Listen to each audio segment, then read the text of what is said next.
Hello everyone, আমি এখন বানাচ্ছি একটা ফিশ রেসিপি, যেটা আমি ইনস্টাগ্রাম থেকে দেখেছি। এটা নাকি বাংলাদেশের রেসিপি। তো আগে থেকে মাছটাকে ম্যারিনেশনে রাখতে হয়, যেটা হচ্ছে অনিয়ন পেস্ট। আমি একটু কোরিয়ান্ডার আর মিন্ট পেস্টও দিয়েছি এর মধ্যে।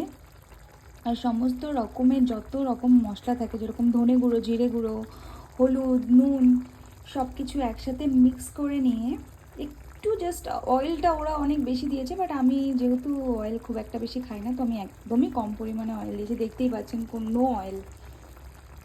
সব কিছু একসাথে ম্যারিনেট করে এটাকে জাস্ট এরকম কড়াইয়ের ওপর বসিয়ে দিতে হয়, কোনো ফ্রাই না। তো এটা থেকেই জল ছাড়বে আর মাছটা এই গ্রেভির মধ্যেই রেডি হয়ে যাবে। কোনো খাটনি না, জাস্ট ম্যারিনেট করে কড়াইয়ে ছেড়ে দিতে হবে, দ্যাটস ইট।